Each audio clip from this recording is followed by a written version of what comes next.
What's up, everybody? Anton here from dropshiplifestyle.com. And today we're going to cover what I'm calling the do's and do nots of niche selection for dropshipping. Now, if you're not aware, I've been in this business now myself for 17 years, helping other people to build highly profitable semi-automated stores for 12 years now. And the biggest thing people get stuck on, especially when they don't know what they don't know, is niche selection, picking the right types of products to sell. So whether this is your first go at dropshipping and you want to get product selection, aka niche selection, correct from day one, or whether you've tried with this in the past and it hasn't worked, I would guess for most people, the reason is they got niche selection wrong, and that really is the foundation of your business. You can literally do everything else right, but if you don't pick the right type of niche from day one, nothing else you do matters. The business is either never going to take off or will eventually crash and burn. So what I did is put together a list. Again, I have the do's and the do nots.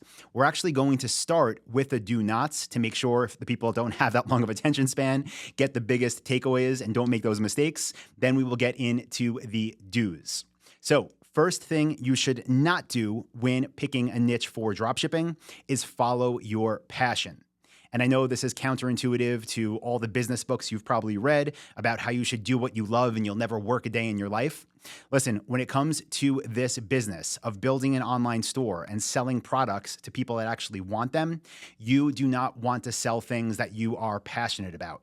I have built for myself dozens of stores. For Dropship Lifestyle members, we have built thousands of stores, and they are not built around what we love to do in our lives. Listen, my passions are golf. I love golf. I also love technology. I'm not going to try to sell Callaway golf clubs online and compete with Golf Galaxy and the PGA Superstore and Callaway themselves. And I'm not going to try to sell, iPads and compete with Apple and Best Buy and Costco and the massive giants of the world. So your passion should not even be in your head when you're thinking of what products should I sell. The way I think about it is the business and building these dozens of stores I built for myself. My passion is running these businesses, delivering high quality products to customers that want and need them, and making that business more and more healthy. Make the business your passion, not the products you sell. So that is the first do not. Do not number 2 is do not build a one product store. This is something I don't see talked about as often anymore, but it was this big thing online a few years ago where everybody was trying to find one product, build a Shopify store, and just promote that product like crazy. That is not a good business strategy, because what happens if nobody wants that product from the day you build your store? You might think, well, then I built a store and tested it. Well, why even do that? Why waste your time?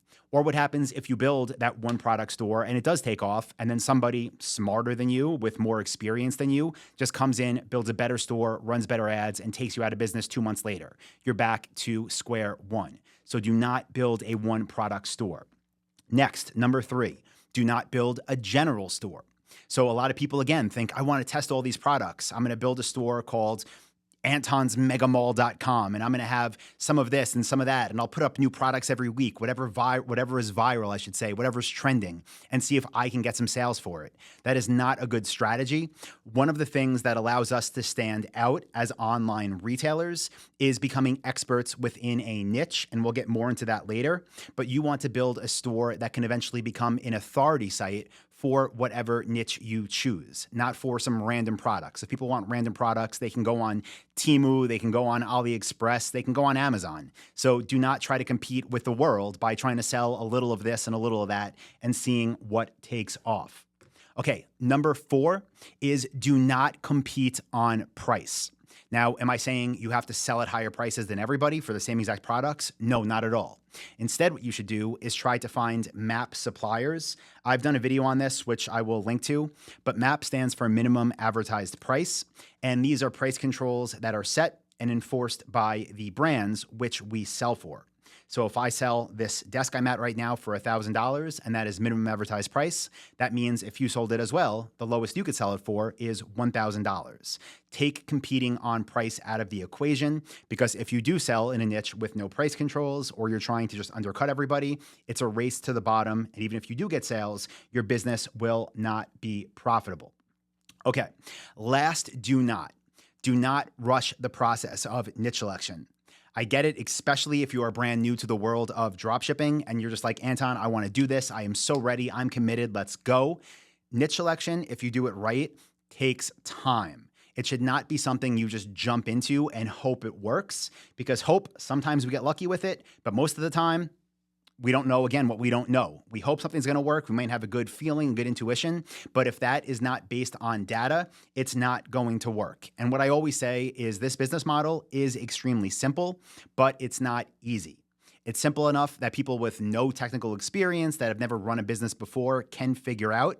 We have many of them in our 100K club at Dropship Lifestyle that have figured it out as they went. But you don't just get lucky over and over again to the top.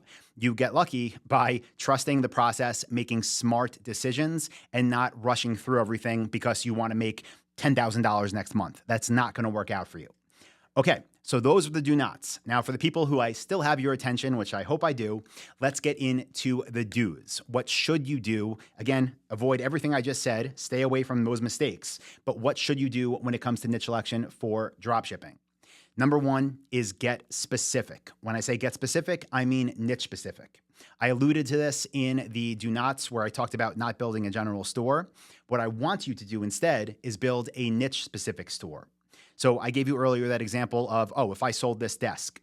Well, if I was going to sell, this is a standing desk, I'm sitting at it, but if I was going to sell them, I would build a stand-up desk store. And my long-term goal would to become an authority website, an authority online store that people would know, like, and trust and shop from when they wanted a stand-up desk. Same thing, if I sold the rug that's underneath me, I would build a rug store. Or if I built these lounge chair store, I would build a lounge chair store and focus on that. You want to be the best in your niche, and you want to be niche specific. Now, this comes to the second do, and that is find competition. So a lot of people think, drop shipping is saturated. To me, the way we do drop shipping, that basically just means e-commerce is too saturated. There's too many people selling online. Listen, people are selling online because it is working. Am I saying every store you find is a success story? No. But if you are trying to find a niche that no one's selling in yet, it's for a reason. It's because people aren't buying those products. So finding competition is a good thing. Now, you want it to be the right type of competition. You want it to be online-only stores. And that's going to bring us into our next point here, our third do. This is to find at least 20 potential brands that are dropship friendly, brands that you can also sell for. Again, in your niche. So let's just say it was stand-up desks. As I'm doing my research, I want to find online stores that rank on the top page of Google results. I want to go to their contact us page, their about us page, and I want to see if they mention they have a retail location or if they have a warehouse. And if they do, guess what? They're not a competitor. I want to find those online-only stores, and then as I navigate through their store, I want to find at least 20 brands that they sell for, because then what do I have? I have a list of 20 brands that I know are dropship friendly. They are good with working with online-only stores, and I, over time, have a goal now of getting approved with as many brands as I find in that niche. That's going to find you more winning products, and that's going to diversify where your sales and income comes from. Going back to a do not of a one product store, let's just say I wanted to build a standing desk store and I tried to find one awesome standing desk and I was like, this is it, this is my business, and it takes off and that supplier goes out of business or raises their prices, and then what, I'm out of business? No, we don't want that. We want diversity within our niche of different brands that we sell for, at least 20. We want at least 100 products across all those brands, and that is how we can build something that will last over time. Now, another thing that I haven't really mentioned yet, but is very important, this would be number, number 4 for our do's, is to find a niche with an average order value of at least $200. Average order value meaning what the customer is paying you when they're buying from your store. Now, there is a caveat here, which is if the products are large and heavy, like the standing desk, we would want that price to be even higher, maybe $800, $900, $1,000. That way we could still offer free shipping to our customers and have healthy profit margins. By the way, our target net profit after all expenses is 30%. So keep that in mind too. If you were selling a product for $40 and someone buys it and you're making 30%, what is that? Like $12, $13? What are you going to do with that, right? How are you going to run ads? So again, at a minimum, you want your average order value for the niche you choose to be $200 or more. Now, this is going to bring us into the fifth do, which is do find a niche that is not dominated by a few big brands. And when I say brands, I mean retailers. And again, going back to the golf example from earlier, if I wanted to sell golf clubs, I'd be competing directly with some of the biggest entities in the world. I'd be trying to sell Callaway golf clubs that sell on Callaway. And again, PGA Superstore and Golf Galaxy. I'd be trying to sell TaylorMade clubs that they sell direct to the public. I'd be trying to sell Cobra clubs that they do the same with. So how am I ever going to get into that market? Another example would be if you wanted to sell, again, let's go with headphones, right? What are people buying when they buy headphones? If they want good headphones, they're going to buy Sony's or Bose or Apple. We're not going to get into a niche like that. We're going to get into a niche that people know what they want, but they don't really care what brand name is on it. Again, think of the desk I told you. When I bought this, I didn't care who made it.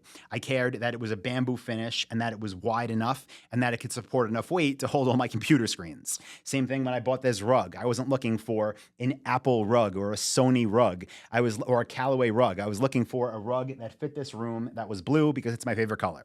That's how I made the decision. That's the type of thing you want to think of when you are doing niche selection for your dropshipping store. So this is going to bring us into the sixth do, which is trust the process. If you take all the things I just took you through for the do nots and all the things I took you through for the do's into account as you are doing your research, which again will take time, then you can trust the process and know that you've done the due diligence and that when you're building, it might take you 3 weeks, it might take you 2 months, it might take you 3 months to start seeing traction. But if you've done the research, you know you have a niche that is built to last, not for a sale here and there, not for a couple great months, but something that you are working towards becoming the authority store for, or one of the authority stores for, that can serve you and your family for years to come. So guys, I hope you found that helpful. What I wanted to do is add something extra into this episode, and that is shout out some Dropship Lifestyle members that recently posted their results in our Discord. So first we have PCYKO, who said they got their first 3 supplier approvals in 2 days. That is awesome. So congratulations to you. Next, we have Robin, who said, something for you all to think about.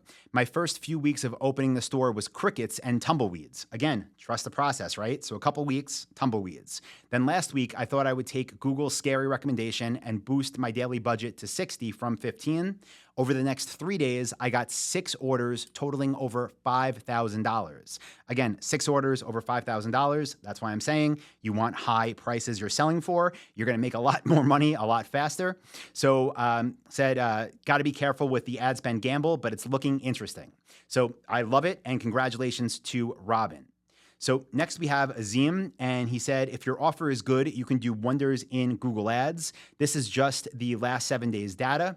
Total spend, $2,600. Total revenue, $80,000. ROAS was 2,000%. Okay.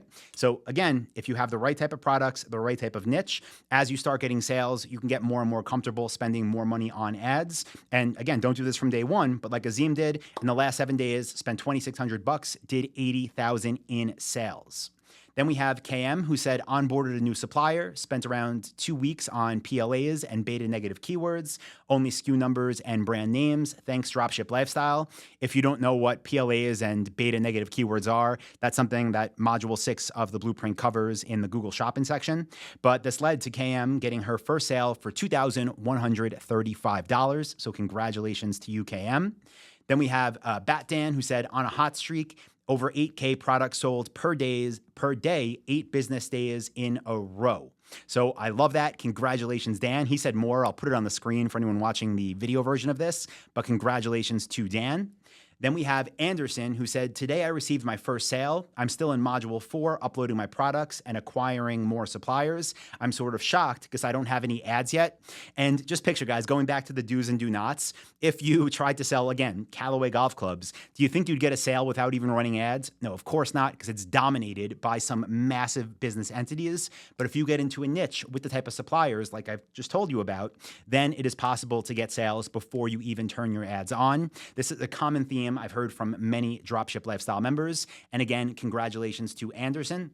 And then we have KM, who came back and said, got my first big sale today. So happy. Remember, KM's first sale was for over $2,000. Well, this sale was for $4,935. So congratulations again to KM and everybody else in the Dropship Lifestyle community who is trusting the process, following the lessons to a T, asking questions when they get stuck, and making big things happen. So if you're a member of Dropship Lifestyle, I appreciate you. If you're not a member yet, you want to know more, you can go to dropshipwebinar.com for a free training. I'll link that below. By the way, I also have a list of 500 profitable niche ideas in that training. That's free for you. Again, dropshipwebinar.com, linked below. And as always, if you got value, please give the video a thumbs up. If you didn't, that's cool too. But if you got a ton of value, also consider hitting that subscribe button because we have a lot of new videos coming out that you'll definitely enjoy if you enjoyed this one. All right, guys, thank you. I appreciate you, and I'll see you in the next one.